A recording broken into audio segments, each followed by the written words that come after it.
What's up, everyone? We got another NFL offseason recap video. Today, we're going to be looking at the New York Jets, how their season went last year, what they've done so far in free agency, and what they should be looking for in the draft.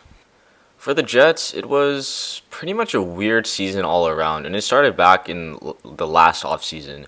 They signed high price free agent Le'Veon Bell, but Bell never really found his footing in New York, and I think part of it has to do with the offensive line and the inability to block for him, and maybe like he took 1 year off of football, so yeah, he's gonna be a little bit rusty, and I think that hurt him a little bit. They paid so much money for him, and he really didn't produce.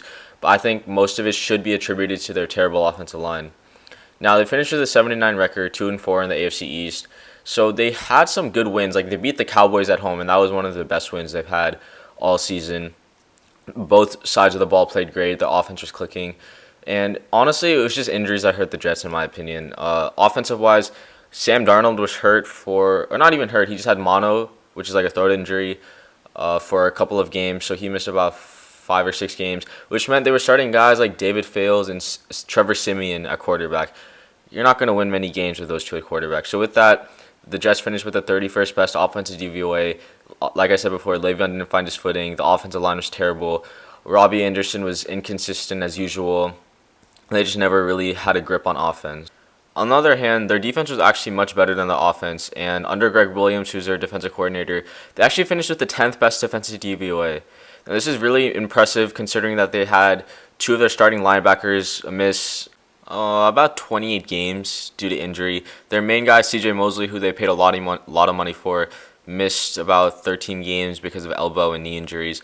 And first-round pick, number 3 pick in the last year's draft, Quinnen Williams, had a pretty bad year considering that he was supposed to be the most sure defensive player and the most sure player to produce in his first year coming in the draft. So he didn't have a great season, but they had some guys step up. Obviously, Jamal Adams, in my opinion, a top 2 safety along with like Derwin James. He had a great year. Guys like Marcus May had also a solid year. Their defense was just solid. Their secondary was pretty weak, and their linebacking core, as I said, was pretty weak, but they still finished with the 10th best defensive DVOA. They also had a pretty easy schedule, playing the Redskins, playing the Giants, playing the Dolphins twice, so that might be they have such a high defensive DVOA compared to their offense. Now, the only move the Jets made before free agency started was releasing Tremaine Johnson. This was probably the worst contract in Jets history that they ever gave to a player. They gave this guy like 5 years, $72 million to pretty much be a bust and get benched for an undrafted rookie this year. So bad move by the Jets. They finally got rid of him, and now they'll look to rebuild their secondary without Tremaine Johnson. Now, coming into free agency, the Jets had pretty much one goal: protect Sam Darnold and get guys that are going to block for Le'Veon Bell. And, I mean, they pretty much did that. They signed 4 new guys on their offensive line. George Fant from Seattle, 3 years, $30 million. Connor McGovern from the Broncos, 3 years, $27 million. Greg Van Roden from Carolina, 3 years, $10 million. And Josh Andrews for a $1 million contract for 1 year. So, yeah, they fixed their offensive line. I think the Jets made some good moves. McGovern and Van Roden, solid players. I think they're overpaid for Fant just a little bit. I mean, considering he's getting the same amount of money as Bulaga, the Jets might have, maybe overpaid because of how desperate they are for a starting left tackle, and Fant can play either right or left. Josh Andrews, that's pretty much a depth move, but he has the possibility to start. He's not terrible, but he's not great either. Then the Jets improved Darnold's weapons, getting Brashad Perriman. Good deal for him. Perriman broke out at the end of last year when Mike Evans and Chris Godwin were hurt. So Perriman could act as a number 1 receiver, but I think the Jets will look to draft a receiver in the draft. Jordan Jenkins, outside linebacker, good move, just keeping him, getting a guy that's going to stay in their linebacking core. Pierre Desir, who was cut by the Colts, he now goes to the Jets. And Desir had a great year 2 years ago when the Colts went to the playoffs. But this past year wasn't his best, and now he finds himself on the Jets. Good move for the Jets. He's a solid corner when healthy and when he's playing his best ball, and he can hold his own against some of the best receivers. Patrick Onwuasor follows C.J. Mosley from the Ravens to the Jets, and now you have depth behind Mosley and Avery Williamson, so good move by the Jets there. Neville Hewitt, James Burgess, just some depth moves that they signed. So overall, Jets had a solid free agency, overpaid a little bit for some of their top guys, but they did fill some major holes that they had on their roster. Now, some of the guys that left the Jets in free agency, Robbie Anderson, the number one receiver, smart move not bringing him back. I don't think he fit in their offense very well, and he was way too inconsistent when he played for them. So he went to the Panthers. Tackle Brandon Shell went to the Seahawks. Tom Compton went to the Niners.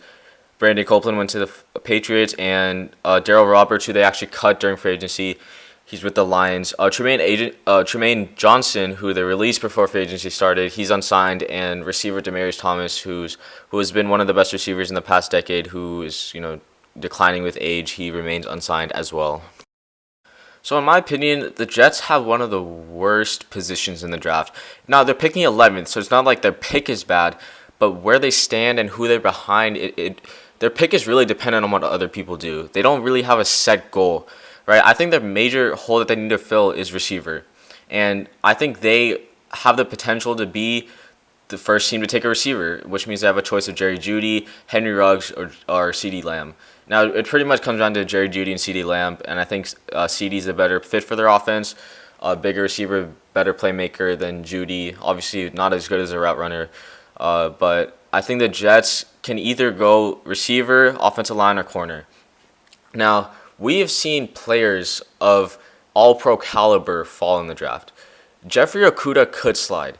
Let's say the Lions trade back and Isaiah Simmons is there, and they take Isaiah Simmons, and then the Jaguars decide to take Derek Brown, and then at pick 7, maybe the Panthers decide to go with like Javon Kinlaw, and finally Jeffrey Okudah finds himself there for the Jets at pick 11.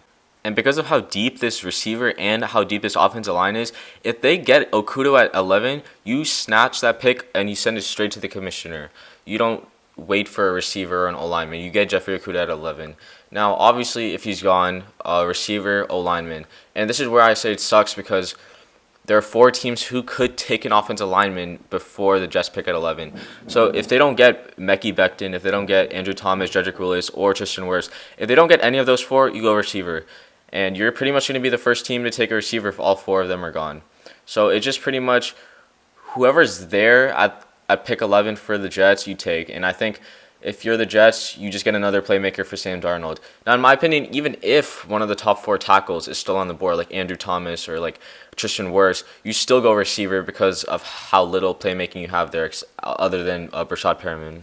Now, in their middle rounds, the Jets should honestly just look to improve their secondary as well as add some pieces on their defensive line, especially since they traded away Leonard Williams. They don't really have any guys that can consistently rush the passers, so getting a guy in day 2, day 3, just beefing up their defensive line is important for the Jets as well. That is all for this NFL offseason recap video on the New York Jets. Don't forget to like, comment what do you think the Jets record will be in 2020 and who you think they should take in the draft, and subscribe.